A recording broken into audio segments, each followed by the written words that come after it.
को जय मसीह की मेरे प्रिय भाई बहनों, आप सभी का बहुत बहुत मैं स्वागत करता हूं। आज इस एपिसोड में हम बात करने वाले हैं कि क्या एक मसीह भाई बहनों को जो हिंदू धर्म से निकल करके आए हैं, बहुत सालों से परंपरा के अनुसार वो अपनी ज़िंदगी में दीपावली, होली, बहुत सारे त्यौहार को मनाते आए हैं। तो अब नज़दीकी तौर पर जो कि दीपावली है, हालांकि मैंने अपने अपने अकाउंट्स में जो कि यूट्यूब चैनल है थैंक्स यीशु, वहाँ पर मैंने एक पोल किया था। मैंने वहाँ पर लिखा था कि क्या हिंदू धर्म से जो मसीह भाई बहन निकल कर के आए हैं, मसीह में विश्वास करते हैं, क्या उनको दीपावली मनाना चाहिए या नहीं मनाना चाहिए। तो वहाँ पर मैंने पूछा या यस या नो लिख करके आप हमें बताइए। तो वहाँ पर कम से कम 5 से 6 हज़ार लोगों ने वहाँ पर वोट किया कि हमें हिंदू धर्म से रिलेटेड दीपावली के बारे में जानना है। तो इसमें 80% लोग सहमत थे और 20% लोग नहीं सहमत थे। अब 80% लोग सहमत हैं, इसका मतलब है कि 80% लोग ये जानना चाहते हैं कि हमें मनाना चाहिए दीपावली या फिर नहीं मनाना चाहिए। तो धैर्य रखिएगा, विश्वास रखिएगा और अंत तक बने रहिएगा। पहले मैं बात करता हूँ हिंदू धर्म में क्यों दीपावली मनाया जाता है। देखिए, दीपावली मनाने के पीछे कई कारण हैं। सीधी और स्वाभाविक बात ये है, इसमें अनेक प्रकार की मान्यताएं हैं। इसी के अनुसार देश में अलग अलग हिस्सों में इसमें मनाने के कई तरीके भी हमें विभिन्नता मिलती है। स्वाभाविक बात है, हिंदू धर्म में कोई भी ऐसा धर्म नहीं जो एकदम क्लियर हो, एकदम साफ हो कि इस कारणवश मनाया जाता हो। जैसे हम देखते हैं 25 दिसंबर के बारे में, यदि आप 25 दिसंबर के बारे में बताएंगे क्या प्रभु यीशु मसीह के जन्म के दिन क्या हमें मतलब क्या मनाना चाहिए या नहीं मनाना चाहिए 25 दिसंबर, उसके बारे में भी मैं वीडियो बना करके आप बहुत अच्छे से मैं आपको समझाने की पूरी कोशिश करूंगा।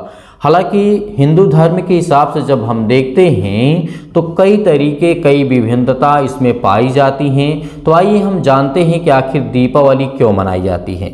सर्वप्रथम मैं पहले उन सभी हिंदू भाई बहनों से मैं माफ़ी मांगना चाहता हूं जो इस समय हमारे मसीह भाई बहन जो जुड़े हैं, नॉन क्रिश्चियन हैं और जो हिंदू धर्म से जुड़े हुए हैं, जो कि विश्वास भी प्रभु यीशु मसीह के वचन पे आधा अधूरा करते हैं। सभी लोग पूरी तरीके से नहीं करते हैं, लेकिन पहले हम देखना चाहते हैं कि हिंदू धर्म के अनुसार यदि क्या कहा गया है दीपावली के बारे में।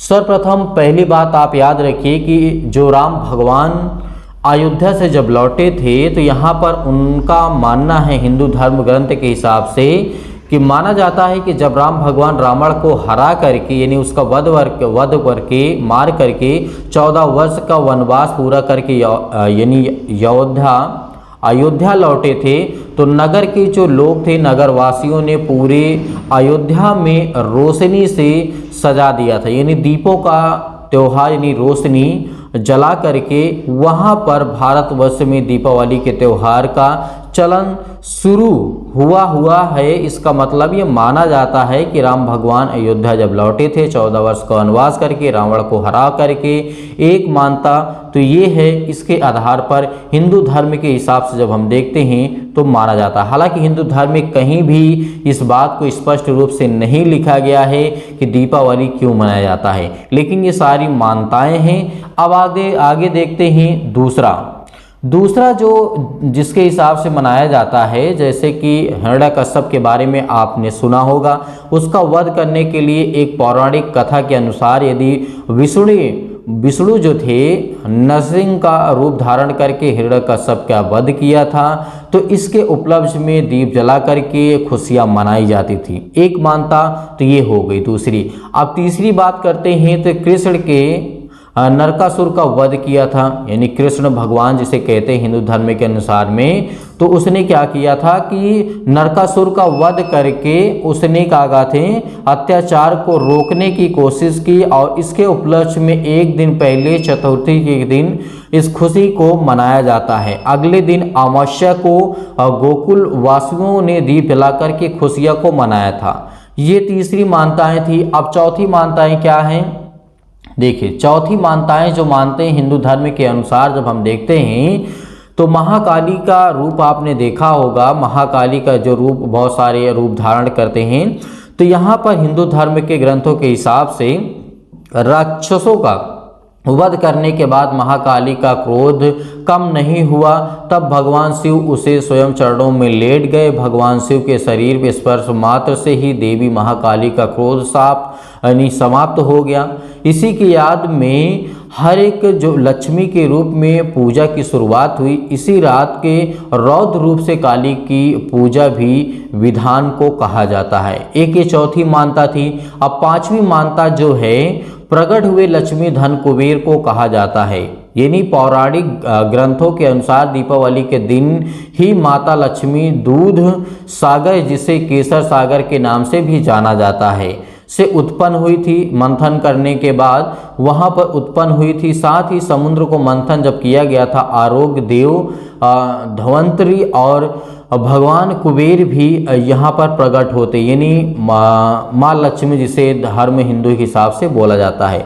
अब ये तो सारी जो काल्पनिक जो बातें थी या फिर ये लिखित रूप से हमें तो कहीं भी किसी भी धर्म में नहीं मिलती हैं। तो मेरे प्रियो, आपने देखा कि किस तरीके से हिंदू धर्म में ये त्योहारों को, ये फेस्टिवल को मनाया जाता है। अब तो समझ गए होंगे कि किस कारण से यहाँ पर हिंदू धर्म के लोग मनाते हैं। हालांकि मैं फिर स्पष्ट करना चाहता हूँ कि धार्मिक ग्रंथों में दीपावली के बारे में कहीं भी स्पष्ट रूप से ये नहीं लिखा है कि दीपावली का उद्देश्य ये है, दीपावली इसलिए मनाया जाता है। इसमें बहुत सारी अलग अलग मान्यताएं हो सकती हैं। यदि आप नेट पर गूगल पे सर्च करेंगे तो आपको बहुत सारी मान्यताएं जो अलग अलग आपको मिल जाएंगी पढ़ने को। अब हम बात करते हैं मसीह भाई बहनों को, क्या उनको दीपावली में शामिल होना है या फिर नहीं होना है। देखिए, बाइबल के अनुसार हम देखते हैं तो परमेश्वर सिर्फ एक है, वो है प्रभु यीशु मसीह। यानी बाइबल के अनुसार जब हम देखते हैं, ये हमारे पास बाइबल है, यदि इसके अनुसार हम देखते हैं तो इसका मतलब है कि परमेश्वर हमारा सिर्फ एक है मात्र। तो इसका मतलब जब हम ये मानते हैं कि परमेश्वर बाइबल के आधार पर एक है और हमारा विश्वास एक है, तो हमें दूसरे धर्म या दूसरे ग्रंथों के हिसाब से बिल्कुल भी नहीं चलना चाहिए। स्पष्ट रूप से ये जान लीजिए, क्योंकि याद करिए जब प्रभु यीशु मसीह पृथ्वी पे जन्म लिए थे तो उस समय 2000 वर्ष पहले तो मनुष्यों के पापों के लिए अपने जीवन को बलिदान कर दिया था। ये बात सब कोई जानता है। और तीसरे दिन मुर्दों में से जी उठा प्रभु यीशु मसीह। इसका मतलब है कि हमारा सच्चा और खुदा परमेश्वर है। और यहाँ पर जब हम बात करते हैं यूहन्ना रचित सुसमाचार में अध्याय 14 और वचन नंबर 6 में लिखा है, यीशु ने उनसे कहा, मार्ग और सच्चाई और जीवन मैं ही हूँ, बिना मेरे द्वारा कोई पिता के पास नहीं पहुँच सकता है। तो यहाँ पर प्रभु यीशु मसीह ने कहा कि मार्ग और सत्य और जीवन मैं ही हूँ। मेरे द्वारा जब तक आप मुझे ग्रहण नहीं करोगे तब तक आप पिता के पास यानी परमेश्वर के पास आप नहीं पहुंच सकते हैं। बाइबल हमें जीवन और अनंत काल जीवन के बारे में बताती है मेरे प्रियो। तो आप इस बात से स्पष्ट हो जाइए। और हम एक दो वचन यहाँ पे पढ़ेंगे। रोमियो अध्याय 12 और वचन नंबर 2 में लिखा है, इसलिए हे भाइयों, तुमसे परमेश्वर की दया स्मरण दिला करके विनती करता हूं कि अपने शरीरों को जीवित और पवित्र परमेश्वर को भावता हुआ बलिदान करके चढ़ाओ, यही तुम्हारी आत्मिक सेवा है। यहाँ पर परमेश्वर का वचन कहता है कि जो आज हमें किसी प्रकार से संचारिक रूप से या फिजिकली रूप से परमेश्वर को चढ़ाने की आवश्यकता नहीं है। ना हम परमेश्वर के लिए कोई भवन बना सकते, ना उसके लिए घर बना सकते, ना उसके लिए मिठाई चढ़ा सकते, ना उसके लिए कुछ भी कर सकते हैं, क्योंकि परमेश्वर का वचन कहता है कि आत्मिक बलिदान आपको चढ़ाने की जरूरत है। अपनी आत्मा को फेरिए और परमेश्वर का केवल धन्यवाद करिए, यही आपकी आत्मिक सेवा है मेरे प्रियो। और इसके सिवा और कुछ आपको करने की आवश्यकता नहीं है। लेकिन जब हम रोमियो के 12 के 2 में पढ़ते हैं, परमेश्वर का वचन कहता है, और इस संसार के सादृश ना बनो, परंतु तुम्हारी बुद्धि के नए हो जाने से तुम्हारा चाल चलन भी बदल जाए, कि जिससे तुम परमेश्वर की भली और भावती हुई सिद्ध इच्छा पे अनुभव से मालूम करते रहो, और तुम चलते रहो, और परमेश्वर तुम्हें अनुग्रह और आशीष देता रहेगा। तो प्रियो, मैं यहाँ पर बहुत ज़्यादा वचन नहीं लेना चाहता हूँ, मैं ये स्पष्ट करना चाहता हूँ। अभी भी बहुत सारे लोगों के मन में कन्फ्यूजन है क्या हमें जो हमारा दोस्त है, हिंदू दोस्त है, क्रिश्चियन यानी क्रिश्चियन और हिंदू के बीच में संबंध है, यदि कोई हिंदू भाई हमें मिठाई लाता है, वो हमें कहता है कि ब्रदर हैप्पी दीपावली या फिर और कुछ कहता है आपसे, तो आप उससे कहिए कि ठीक है ब्रदर, हम आपका स्वागत करते हैं, आपके जो आप खुशियाँ मना रहे हैं उसमें हम आपको बहुत बहुत धन्यवाद करते हैं, आपको परमेश्वर से हम दुआ करते हैं, आशीषित करते हैं कि परमेश्वर आपको सुरक्षित रखे, आप हमेशा खुश रहें। आप जब इस बात को कहेंगे कि ब्रदर मैं आपकी बातों से स्पष्ट हूँ, कोई दिक्कत नहीं है, कोई तकलीफ है, लेकिन मैं आपके धार्मिक कार्यक्रमों में नहीं शामिल हो सकता हूँ, क्योंकि आपके अनुसार आप अपनी धार्मिक अनुसार के अपने ग्रंथों के हिसाब से आप देखते हैं तो आप परमेश्वर को या अपने भगवान को मानते हैं, पूजते हैं या भी कुछ भी करते हैं। हम उसमें किसी भी प्रकार का कोई विद्रोह नहीं करते हैं, ना हमें कोई आपत्ति है।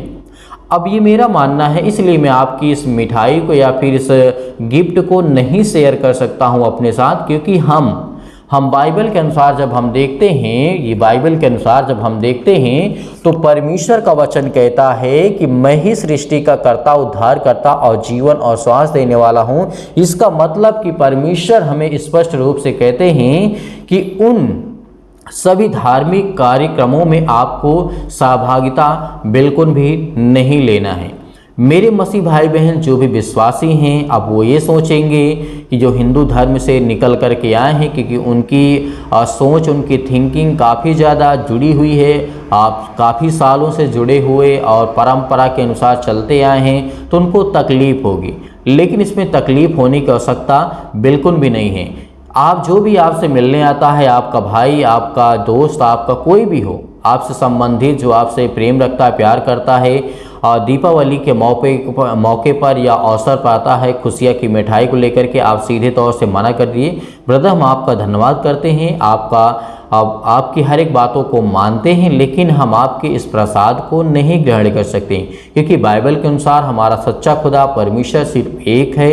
और यदि वहीं पर आप उस ब्रदर से कहेंगे कि ब्रदर हमें बाइबल ये सिखाती है, आप परमेश्वर के वचन को, सुसमाचार को बताइए, उसको समझाइए, यदि नहीं समझता है तो इसमें कोई भी बात दिक्कत की नहीं है। तो इसका मतलब यहाँ पे निष्कर्ष सिर्फ यही निकलता है कि प्रभु यीशु मसीह ने कहा कि और इस संसार के सादृश्य ना बनो और तुम अपनी आत्माओं में बढ़ते जाओ, विश्वास में बढ़ते जाओ, परमेश्वर आपको ढेर सारी बरकत, आपको आशीष देगा। मैं विश्वास करता हूँ कि आपके सवालों का जवाब मिल गया होगा। आप अपने जीवन में यदि संपूर्ण मन से यहोवा पर विश्वास करते हैं तो आपको किसी भी धार्मिक पूजा स्थल में जाने की आवश्यकता नहीं है, क्योंकि प्रभु यीशु मसीह ने मूर्तियों से, अनेक प्रकार की बातों से लेकर के आपको मना किया है कि आपको संसार के सादृश्य बिल्कुल भी नहीं बनना है। तो विश्वास करता हूँ कि आप इस दीपावली में जो भी आपके दोस्त हैं, हिंदू भाई बहन हैं, आपसे मिलने आते हैं, आप उनको प्रेम से बैठाइए, उनको खिलाइए, उनको पिलाइए, उनसे प्रेम करिए, उनसे बातें करिए, उनसे हर तरीके से व्यवहार रखिए। लेकिन जब यहाँ पर बात आए कि आपको हमारे धर्म में शामिल होना है, आप हमारे खुशियाँ में शामिल होना है, तो आप स्पष्ट रूप से आप मना कर सकते हैं कि ब्रदर मैं आपसे क्षमा मांगना चाहता हूँ, आपसे माफ़ी मांगना चाहता हूँ कि मैं आपके धार्मिक कार्यक्रम में नहीं शामिल हो सकता हूँ। आप जब वो पूछेगा क्यों नहीं हो सकते, तो आप उसे परमेश्वर के सुसमाचार को जरूर बताइए कि क्यों हम नहीं शामिल हो सकते हैं। आपके पास एक अच्छा सुनहरा मौका भी होगा परमेश्वर के सुसमाचार को बताने के लिए और उसको समझाने के लिए और एक आत्मा को बचाने के लिए। परमेश्वर आपको ढेर सारी बरकत, आपको आशीष दे। आपके क्या विचार हैं, आपकी क्या राय हैं, आपकी सजेशन क्या है, आप हमें कमेंट के माध्यम से जरूर बताइएगा। परमेश्वर आपको ढेर सारी बरकत, आपको आशीष दे। God bless you all of you. Thank you.